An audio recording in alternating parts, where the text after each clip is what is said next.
Hello and welcome to my channel फिन1। इस video में मैं आपको इंट्रोड्यूस करूंगा इंडेक्स फंड्स में। इंडेक्स फंड्स बेसिकली होते क्या हैं।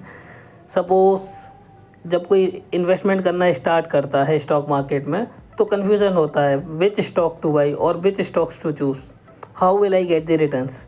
लेट अस सपोज कोई इन्वेस्टमेंट जर्नी स्टार्ट कर भी देता है, उसने सपोज़ 2-3 स्टॉक खरीद भी लिए, तो अब उसे कन्फ्यूजन होती है कि आगे कौन से स्टॉक खरीदूं, क्या मैं अपने पोर्टफोलियो को कैसे डाइवर्सिफाई करूं, रिटर्न्स मुझे कैसे मिलेंगे और कैसे अपना किस रेशो में पोर्टफोलियो को डाइवर्सिफाई करूं ताकि मेरे रिटर्न्स आते रहें। तो इसी सॉल्यूशन को लेकर आया एक्सपर्ट्स, इसी चीज़ का एक सॉल्यूशन लेके आए जिसे निफ्टी 50 कहा गया।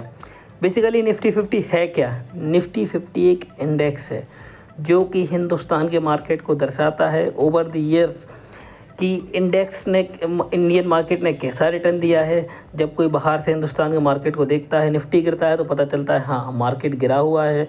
जब मार्केट ऊपर जा रहा है तो निफ्टी देख के पता चल जाता है कि आज मार्केट अप है।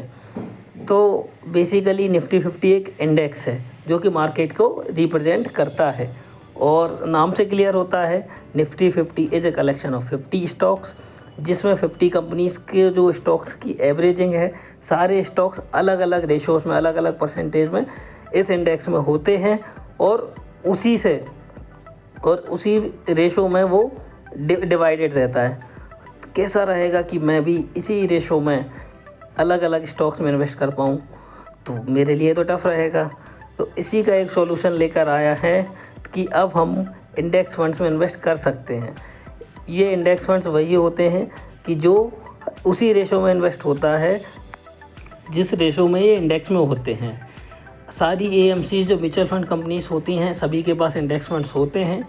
आप इसमें इन्वेस्ट कर सकते हैं और जिस रेशो में ये इंडेक्स में उसी रेशो में आपका फंड्स डिस्ट्रीब्यूट होगा। जैसे कि निफ्टी 50 हुआ कलेक्शन ऑफ 50 कंपनीज है, जैसे HDFC, रिलायंस हुआ, TCS हुआ। सेंसेक्स जो है, जो इंडेक्स है वो 30 कंपनीज़ का इंडेक्स है और ऐसे करके सो एंड सो फोर्थ बहुत सारे इंडेक्स हैं, जैसे निफ्टी IT जिसमें सारी कंपनीज का कलेक्शन ही है। Large cap, mid cap, small cap, consumption, there are so many themes and so many indices where you can invest. तो अगर आप लॉन्ग टर्म तक इन्वेस्टेड रहते हैं, एक स्टडी कहती है कि अगर आप 10 ईयर्स के पीरियड के लिए कोई भी इंडेक्स में इन्वेस्टेड रहते हैं, लेट्स सपोज इन निफ्टी 50, तो आपको ऑन एन एवरेज 15% रिटर्न आ ही जाएगा। आप वेबसाइट्स पे चेक कर सकते हैं, फैक्ट शीट चेक कर सकते हैं। ओवर द ईयर्स इंडेक्सेस ने काफ़ी अच्छा रिटर्न्स दिया है। तो आपको कैसा लगा ये वीडियो? आप भी इस ऑप्शन को कंसीडर कर सकते हैं। Thank you.